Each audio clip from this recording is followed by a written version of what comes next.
Hello everyone. आज की video में हम डिस्कस करेंगे पावर से रिलेटेड कुछ न्यूमेरिकल्स।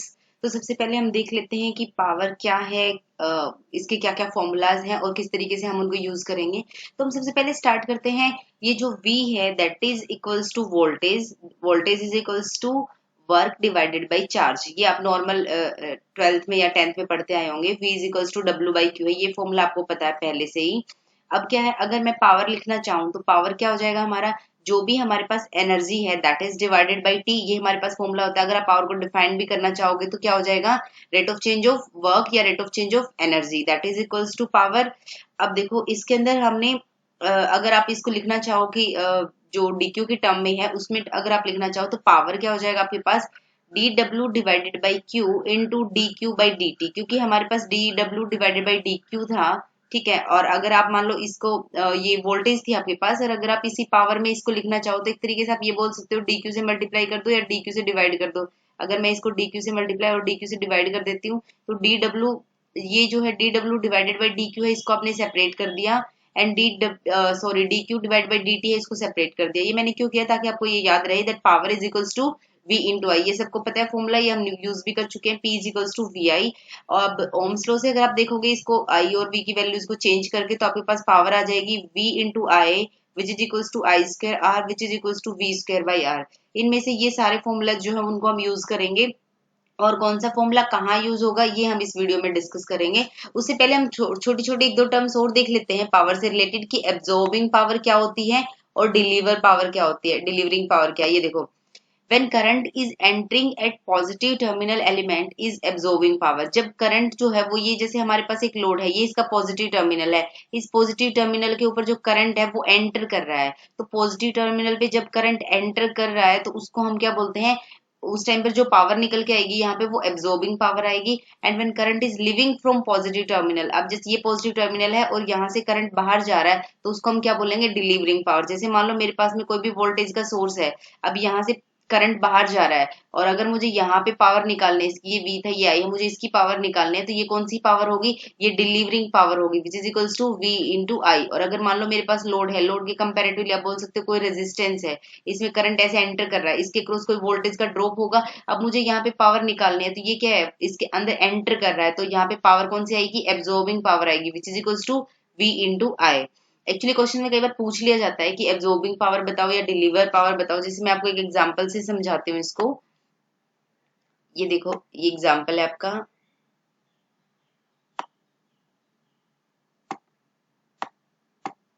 ये आपके पास एक क्वेश्चन है, 4 एम्पियर 2 एम्पियर। ये 4 एम्पियर का आपके पास करंट का सोर्स है और उस करंट सोर्स के अक्रॉस में वोल्टेज दे रखी है 5 वोल्ट। ये आपके पास करंट का सोर्स है और उसके अक्रॉस भी कोई वोल्टेज हो सकती है। नॉर्मली हमारे पास जो क्वेश्चंस अभी तक हमने किए हैं उसमें उसके अक्रॉस वोल्टेज नहीं होती थी, हम उसमें कुछ अज्यूम नहीं करते थे उसका, लेकिन इसमें गिवन है कि इसके अक्रॉस अपनी एक वोल्टेज भी है, ठीक है। और ये आपके पास एक वोल्टेज सोर्स हो गया 3 वोल्ट का, और यहाँ से जो करंट फ्लो कर रहा है वो 2 एम्पियर है। ये करंट यहाँ से आ रहा है, ये करंट यहाँ से आ रहा है, तो ये करंट यहाँ फ्लो करेगा। ये 20 वोल्ट का वोल्टेज सोर्स है, 5 वोल्ट ये इसके अक्रॉस है। इसमें जो करंट आएगा वो कितना आ जाएगा, 6 एम्पियर का आ जाएगा। आपको क्या फाइंड करना है, टोटल पावर एब्जॉर्बिंग फाइंड करने, सॉरी ये थोड़ा क्रॉप हो गया यहाँ से, टोटल पावर एब्जॉर्बिंग निकालने हैं। तो इस क्वेश्चन को हम कैसे देखेंगे, पावर एब्जॉर्बिंग फाइंड करने के लिए हम क्या करेंगे, देखो पहले मैं इस पॉइंट की बात करती हूँ, या पहले हम इसकी बात करते हैं 20 वोल्ट वाले की हम बात करते हैं। 20 वोल्ट वाले में वोल्टेज कितनी है 20, करंट कितना आएगा 4 into 6 6 ampere into 6 which is equals to 120। अब ये क्या है, इसके अंदर जो हमारा सोर्स है उसके अंदर एंटर कर रहा है, एंटर कर रहा है, तो ये हमारे पास कौन सी पावर हो जाएगी, एब्जॉर्बिंग, ठीक है, एंटर कर रहा है। उसके बाद में हम करंट सोर्स, ये हमारा पॉजिटिव टर्मिनल था, यहाँ से करंट बाहर जा रहा है, तो ये हमारे पास जो, अगर हम 4 एम्पियर करंट सोर्स के अक्रॉस देखेंगे तो 5 इंटू 4 दैट इज 20, और ये हमारे पास क्या है, डिलीवर। और अगर हमें एब्जॉर्बिंग फाइंड करनी है तो -20 एब्जॉर्बिंग हो जाएगी सेम, ठीक है। अब अगर हमें इसके अक्रॉस निकालने हैं तो 3 इंटू 6, और ये आपके पास पॉजिटिव टर्मिनल है, ये नेगेटिव है, यहाँ से बाहर जा रहा है, तो ये कौन सी होगी आपकी, डिलीवर पावर हो जाएगी। कितनी हो जाएगी 6। और अगर हमें डिलीवर पावर आपकी 6 है, एक ये आपके पास डिलीवर पावर, अगर मैं 3 वोल्ट वाले वोल्टेज सोर्स की बात कर रही हूँ तो 6 आपकी हो जाएगी डिलीवर पावर। और आपको एब्जॉर्बिंग फाइंड करनी है तो -6। और अगर आप टोटल की बात करोगे तो कितनी हो जाएगी? टोटल हमें कौन सी निकालनी है? एब्जॉर्बिंग। टोटल एब्जॉर्बिंग निकालने, इसलिए हमें इस डिलीवरिंग पावर को एब्जॉर्बिंग में कन्वर्ट करना पड़ा है। That is 120 - 26 and which is equals to 94 watt absorbing. और अगर इसमें पूछा होता डिलीवर पावर बताओ, तो डिलीवर पावर कितनी हो जाती? -94 वॉट डिलीवरिंग पावर। ठीक है, तो इस तरीके से एब्जॉर्बिंग पावर, डिलीवरिंग पावर का अगर कोई कॉन्सेप्ट कहीं आता है, कहीं यूज होता है, तो आपको डिफरेंस पता होना चाहिए क्या होता है। अब जो है वो पावर के ज्यादातर जो क्वेश्चंस होते हैं वो आपने देखे होंगे बल्ब से रिलेटेड चीजों में ज्यादा आते हैं, कि उसकी रेटिंग दे दी और उसमें पूछ लिया कि किसकी ब्राइटनेस ज्यादा है या पावर कंजम्पशन टोटल किसकी ज्यादा है, किस तरीके से है।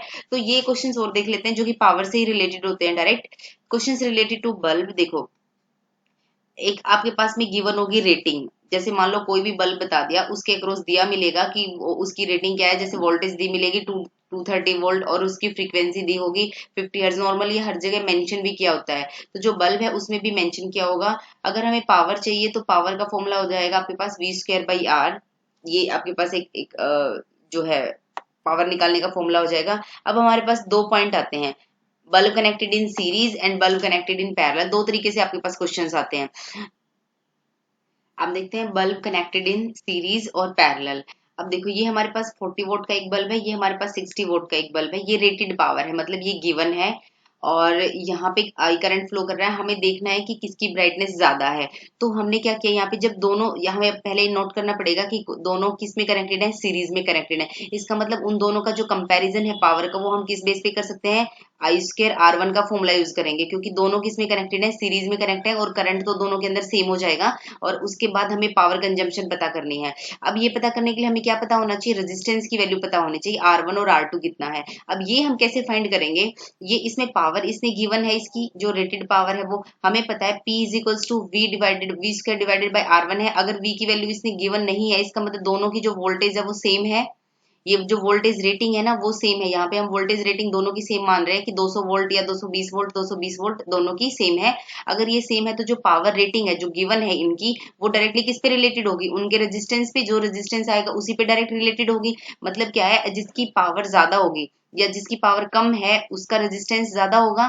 तो जैसे 40 वोल्ट है, 40 वोल्ट जो है वो कम है दोनों के कंपेरेटिवली, तो उसका रेजिस्टेंस ज्यादा होगा। इसका मतलब R1 जो है वो R2 से ज्यादा होगा इसके कंपैरेटिवली, क्योंकि वोल्टेज रेटिंग हमारी यहाँ पे सेम है। मैं वोल्टेज रेटिंग सेपरेट होगी वो भी आपको एक क्वेश्चन में करके बताऊंगी।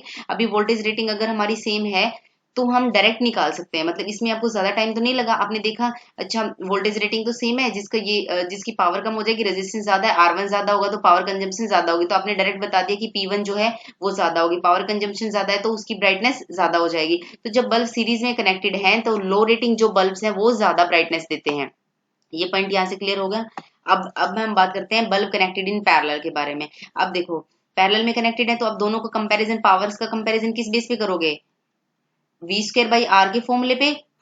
V²/R1 और R2, मतलब दोनों के रेजिस्टेंस निकालने पड़ेंगे हमें फिर से, R1 और R2। अब इस केस में जब आप रेजिस्टेंस को निकालोगे तो ये हमारे पास पावर रेटिंग दे रखी है 40 और ये 60, सेम वही है, वोल्टेज दोनों की सेम है। तो जिसकी पावर कम होगी उसका रेजिस्टेंस ज्यादा होगा। इसका मतलब R1 क्या हुआ? ज्यादा होगा R2 से। अब इस फॉर्मूले में जब आप कंपैरिजन करोगे तो जो रेजिस्टेंस ज्यादा होगा उसके अक्रॉस पावर कंजप्शन कम होगा, तो यहाँ पे P1 कम हो जाएगा। ध्यान से देख रहे हैं ना, यहाँ पे P1 कम हो जाएगा, P2 ज्यादा है। इसका मतलब यहाँ पे ब्राइटनेस किसकी ज्यादा होगी? 60 वोल्ट वाले की। इसका मतलब जब बल्ब पैरेलल में कनेक्टेड है तो जो हाई रेटिंग बल्ब होगा वो ज्यादा ब्राइटनेस देगा। आई होप आपको पॉइंट क्लियर होगा अच्छे से। लेकिन ये दोनों के लिए कंडीशन क्या है कि उसकी जो वोल्टेज रेटिंग है दोनों की वो इक्वल होनी चाहिए। दोनों बल्ब्स की जो वोल्टेज रेटिंग है वो फॉर एग्जांपल 230 वोल्ट है, हमने अज्यूम कर लिया, वो वोल्टेज रेटिंग सेम होनी चाहिए। उसके बाद ही तो हम P और R का रिलेशन निकाल पाएंगे ना डायरेक्ट। अगर वो वोल्टेज पे भी डिपेंड करेगा तो हम डायरेक्ट ऐसे बता ही नहीं सकते कि R कम हो जाएगा तो पावर ज्यादा हो जाएगी, ये वाले बेस पे तो कर ही नहीं सकते। फिर वो तो वोल्टेज पे भी डिपेंड कर जाएगा, जो रेटिंग वोल्टेज है। तो उसमें फिर आपका एक स्टेप और बढ़ जाएगा। ये आपका छोटा सा जो है मतलब जल्दी हो जाएगा। अगर ऐसा गिवन है तो प्लीज अपने ध्यान दीजिएगा इस पॉइंट के ऊपर। अब मान लो अगर वोल्टेज रेटिंग सेम नहीं दे रखी है तो कैसे करेंगे? ये देखो, ये हमारे पास एक क्वेश्चन है, in the following connection which bulb will glow brightly. दोनों में से कौन सा जो है ग्लो करेगा ब्राइट? दोनों की पावर दे रखी है, तो जो पावर रेटिंग है, देखो पावर रेटिंग एक की दे रखी है 40 वोल्ट और उसी के अक्रॉस वोल्टेज की रेटिंग कितनी दे रखी है? 100। दूसरे की जो पावर रेटिंग है वो 60 है और ये क्या है 200। अब हमारा जो फर्स्ट स्टेप था वही क्या था कि हमने देखा पावर कंजम्पशन हम फर्स्ट में देखेंगे आई स्क्वायर R1 सीरीज में है तो हम तो आई स्क्वायर से ही कंपैरिजन करेंगे क्योंकि करंट सेम हो जाएगा। अब ये डायरेक्ट किस पे डिपेंड करेंगे, रेजिस्टेंस पे डिपेंड करेंगे R1 और R2 पे। तो आपको R1 और R2 फाइंड करना है। तो इसका जब आप R1 फाइंड करोगे तो P equals to V square by R1। आपके पास में वोल्टेज दे रखी है और पावर दे रखी है, यहाँ से आर निकाल लो। ध्यान रखना इस बात को, कहाँ पे हम वी स्क्वायर का फॉर्मूला लगा रहे हैं, कहाँ पे आई स्क्वायर का, क्योंकि ये सीरीज में है ना तो करंट तो फ्लो करेगा और आई स्क्वायर कॉमन हो जाएगा। तो ये कंपैरिजन इसलिए इजी है। लेकिन ये फॉर्मूला क्यों लगा रहे हैं, क्योंकि इसमें बाहर से कोई मतलब नहीं है कहाँ कनेक्ट हो रहा है कहाँ नहीं कनेक्ट हो रहा है। अगर ये सेपरेट बल्ब यहाँ पे पड़ा हुआ है ना इस तरीके से और मैंने पूछ लिया आपसे कि इसकी पावर बताओ या रेजिस्टेंस बताओ तो आप सेपरेट भी निकाल सकते हो, सर्किट से कोई मतलब नहीं है इसका, क्योंकि P equals to V square by R1 है, हमें पता है। अब इसमें आई स्क्वायर आर वाला फॉर्मूला तो लगा नहीं सकते ना, सिंगल एक बल्ब है उसमें करंट कहाँ से फ्लो कर रहा है, कुछ नहीं, वो तो सेपरेट है, कुछ नहीं है उसके अंदर। तो बट उसकी रेटिंग वोल्टेज रेटिंग दे रखी है, पावर रेटिंग दे रखी है, तो यहाँ से रेजिस्टेंस निकल के आ जाएगा। तो हमने यहाँ से जब R1 निकाला सबकी वैल्यू पुट करके 100 वोल्ट 100 स्क्वायर पुट कर दिया, यहाँ पे पावर 40 कर दिया तो R1 आ गया 250। सिमिलरली R2 कितना आ जाएगा 666.6 आ जाएगा। तो साफ दिख रहा है यहाँ से इस कैलकुलेशन से कि R2 जो है वो R1 से ज्यादा है। इस केस में R2 ज्यादा है और अगर R2 ज्यादा है सीरीज में कनेक्टेड है तो जो ज्यादा रेजिस्टेंस होगा वही पावर कंजम्पशन ज्यादा होगा। तो PC2 greater than PC1, that mean 60 volt का जो बल्ब है वो ज्यादा ब्राइटनेस उसकी ज्यादा होगी। ठीक है, मैंने पिछले वाला एग्जांपल बताया था जब दोनों की ये वाली जो वोल्टेज रेटिंग थी वो सेम थी तो आपने एक ही स्टेप में कर दिया था, वोल्टेज तो सेम होगी, पावर डायरेक्टली इनवर्सली रिलेटेड है रेजिस्टेंस के, जिसकी पावर कम हो जाएगी। हाँ इसी में थी, जिसका जो है पावर कम हो जाएगी रेजिस्टेंस उसके अक्रॉस क्या हो जाएगा, ज्यादा हो जाएगा। रेजिस्टेंस ज्यादा है तो पावर कंजम्पशन उसके अक्रॉस ज्यादा हो जाएगी। तो ये वो वाले फॉर्मूले से थे, यहाँ पे सेपरेट है तो आपको R1 R2 की वैल्यू फाइंड करनी पड़ेगी। अब एक और क्वेश्चन देख लेते हैं जिसमें हमने फाइंड करना है find the total power consumption of the network. इसमें भी एक छोटी सी ट्रिक है, मे बी आपकी कुछ यूजफुल रहे वो कहीं पे, वरना जो पैटर्न है ना ये तो जो ऊपर वाला क्वेश्चन बनाया जो प्रॉपर आपका पैटर्न है वो तो ऐसे ही आपको ऐसे ही करना पड़ेगा, और छोटे छोटे ट्रिक्स हैं वो आपको शायद हेल्प हो जाए इसलिए बता रही हूँ ये मैं। अब देखो इसमें दोनों की वोल्टेज रेटिंग तो सेम है, find the total power consumption of the network shown. अब इसमें टोटल पावर पूछा है ना कि मतलब एक के बारे में पूछा, और टोटल पूछा है। तो इस तरीके से आपका ऊपर वाले पैटर्न से ही करोगे, आप ऊपर वाले पैटर्न से जब आप करोगे तो पहले रेजिस्टेंस निकालो। अब इसमें ये तो पूछा नहीं कि ग्लो कौन सा ज्यादा करेगा कि आप डायरेक्टली रिलेशन करके बता दो कि P और R का है और डायरेक्ट बता दिया, आपको पावर निकालनी पड़ेगी।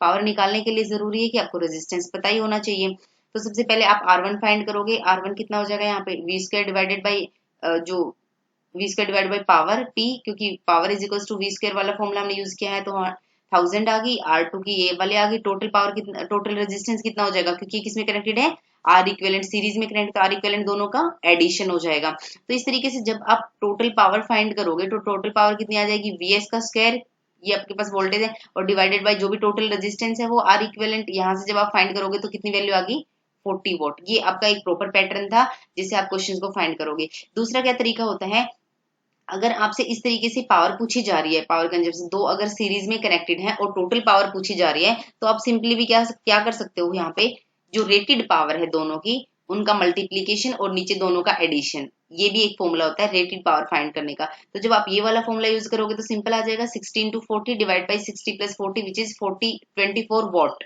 ये सिंपल आ गया आपके पास। अब ये कहाँ से आया है, अब relation is valid when voltage rating of the bulb and source voltage are equal. ये समझ में आना चाहिए, जब दो बल्ब आपके साथ इस तरीके से सीरीज में कनेक्टेड हैं तो उनके अक्रॉस मैंने आपको बताया था ना दोनों के अक्रॉस वोल्टेज रेटिंग कितनी थी 200। तो फर्स्ट कंडीशन तो क्या है, ये दोनों की सेम होनी चाहिए और उसके अक्रॉस जो वोल्टेज का सोर्स है ये वो इनकी रेटिंग के इक्वल होनी चाहिए। मतलब वोल्टेज सोर्स जो है और जो वोल्टेज रेटिंग है अगर वो इक्वल है तो आप सिंपल इनको मल्टीप्लाई कर देना और ऐड कर देना। अब प्रॉब्लम कहाँ आती है, लोगों ने सिर्फ आधी आधी चीजें पढ़ी होती हैं, जैसे कि पावर का ये देख लिया कि अच्छा पावर सीरीज में है टोटल पावर निकालनी है तो दोनों को मल्टीप्लाई करो और दोनों के सम से डिवाइड कर दो, ये वाला सिंपल फॉर्मूला। लेकिन ये पता होना चाहिए लगेगा कहाँ जब ये रेटिंग सेम है तो। ठीक है, ऊपर वाला जो था जिसमें सब याद रख लेते हैं कि हाँ बल्ब की रेटिंग अगर मान लो जो है रेट पावर कम है तो उसमें ज्यादा हो जाएगा, ब्राइटनेस ज्यादा हो जाएगी, सीरीज में पैरेलल याद कर लेते हैं उसको। लेकिन वो भी कंडीशंस के साथ है कि वोल्टेज रेटिंग दोनों बल्ब्स की सीरीज में सेम होनी चाहिए तब वो कंडीशन पॉसिबल है। तो इसलिए आप ये सारे पॉइंट्स को क्लियर करके रखना प्लीज, और अगर आपको इस पे को बेस्ड कुछ क्वेश्चंस मिलते हैं तो प्लीज आप एक बार उनको देख लेना। आई होप आपको वीडियो कुछ यूजफुल लगी होगी, और इसका जो लिंक है वो आपको डिस्क्रिप्शन बॉक्स में मिल जाएगा। और इससे पहले हम जो नेटवर्क के जो बेसिक्स हैं वो इसके साथ ही सारे कवर होते हैं, KCL KVL mesh analysis nodal analysis और जो भी वोल्टेज सोर्स के इंपॉर्टेंट पॉइंट, करंट सोर्स के, source transformation, star to delta, delta to star, ये सब कुछ हम डिस्कस कर चुके हैं। इन सब का लिंक आपको डिस्क्रिप्शन बॉक्स में मिल जाएगा। साथ ही आप कुछ क्वेश्चंस की प्रैक्टिस के लिए इंस्टा को भी फॉलो कर सकते हैं। सब लिंक आपको डिस्क्रिप्शन बॉक्स में मिल जाएगा। Thank you.